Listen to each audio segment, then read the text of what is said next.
Here's a man who's had some experience with some crazy, wacky, family, fun time holidays. He's an actor and a comedian and an author. His story is from his book, The Life and Times of a Hollywood Bad Boy. Please welcome Pat Mulligan.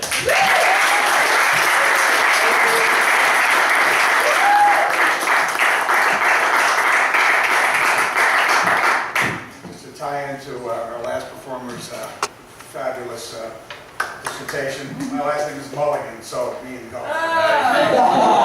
Kindred spirits. Ladies and gentlemen, the Thanksgiving that made grown men go, ew. I come from a staunch background, Irish Catholic, alcoholic, and I got relatives to prove it.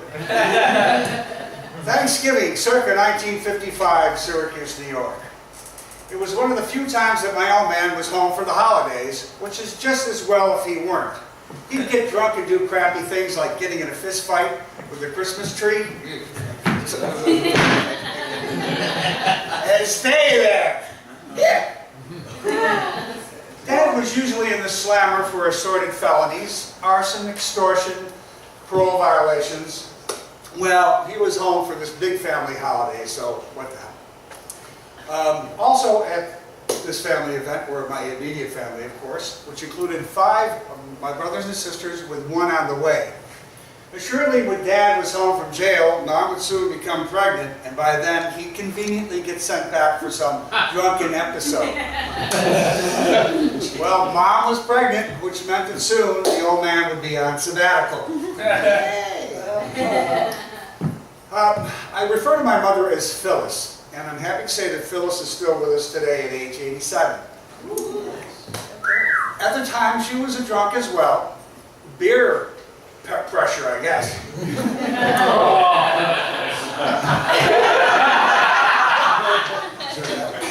Back then, women used to drink and smoke during pregnancy. But that didn't affect me any. After my last sibling, David, was born, my old man got sentenced to 10 years in Attica State Prison. So Phyllis jumped on the wagon, which was connected to the Jesus train, and hasn't had a drink since, some 57 years now. My grandparents, Harold and Esther, divorced, were also in attendance. Harold was an accomplished journalist in the 20s, and by the 50s he had become an accomplished drunk. My grandmother, a.k.a. Estrogen, my old man used to call her Estrogen because Esther drank a lot of gin.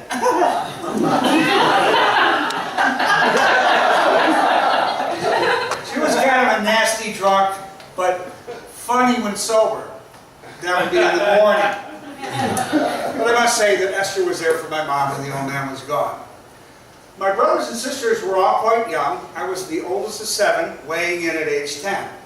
Now, Phyllis, being a dutiful Catholic, cranked out 7 kids in 10 years. David was on the way, and the others were Kathy at age 8, Rosemary 7, Tisa 5, Christopher 4, and Johnny at age 2. Tisa was my favorite sibling and the star of this story. By the way, Tisa got her name because Kathy couldn't pronounce Patricia correctly. It came out Bedisa somehow, and evolved into Tisa somehow. Also at this big family event was my Uncle Jack, my Aunt Helen, and their 5 kids, all gathered around a big dining room table. Now my Uncle Jack was a big drunk.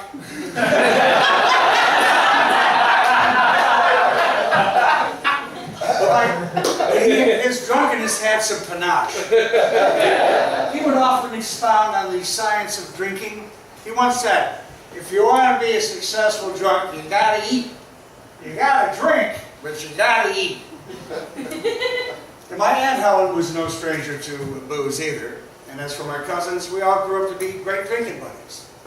Now, I've had a lot of alcoholic relatives, both men and women. But it seems that the women have done better somehow. And that's because I think that women are just more sensible than men. Of course, there are exceptions. My grandmother, in spite of her penchant for inebriation, she had talent. Estrogen was the chef, masterful.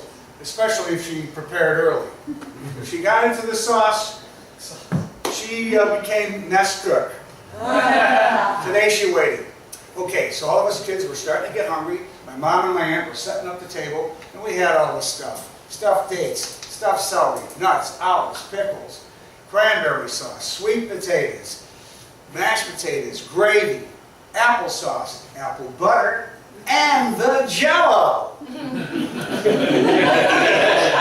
Back then, Jell-O was a big deal. People used to add things to Jell-O, usually fruit, sometimes vegetables, or both.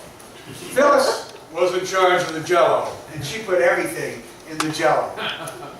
She put cabbage, pimentos, marshmallows, cottage cheese, bologna, you know, leftovers. It was the Walmart of Jell-O.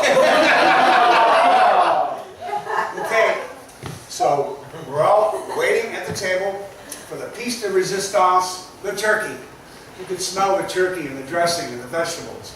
The men finally tore themselves away from the TV, and yes, there was football on TV on Thanksgiving in 1955. They put out their cigarettes and took their places at the table. My dad, my Uncle Jack, and Harold, who would be in charge of carving the big bird.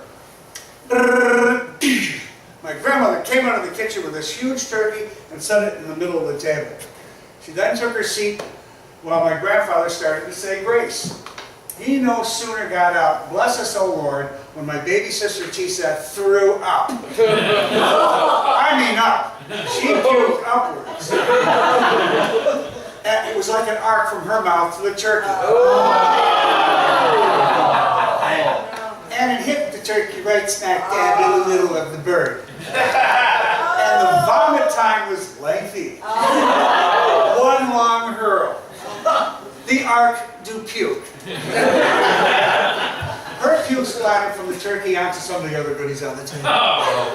It was quite shocking and disgusting. It was so gross that even the grown men at the table went, ew!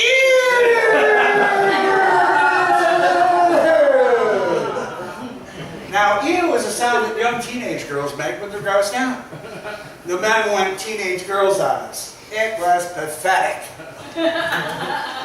Well, after the pandemonium settled a bit, my estrogen looked at the so-called men at the table and said, shit. She then grabbed the turkey, brought it in the kitchen, washed it off, brought it back out, set it on the table and said, eat it.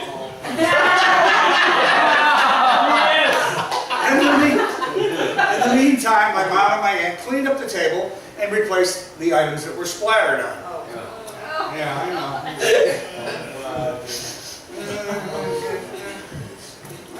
We all got over it, including the sissy men, and soon commenced to scarfing, even Tisa. You know why we did that? Because we were hungry. Ample. It was one of the few times I regarded my grandmother as a hero. She really shined that day.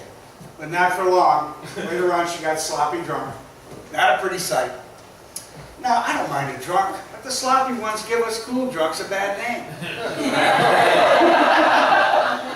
It seems as though I criticize my grandmother even more than my father. It's because she was there and he wasn't. Familiarity breeds contempt.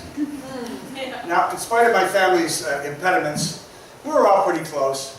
But of course, time and age relinquished those relationships. However, I still have a good relationship with 3 of my siblings and my mother, Phyllis. You might ask, why only 3 siblings out of 6? Well, 2 died and the other one makes me puke.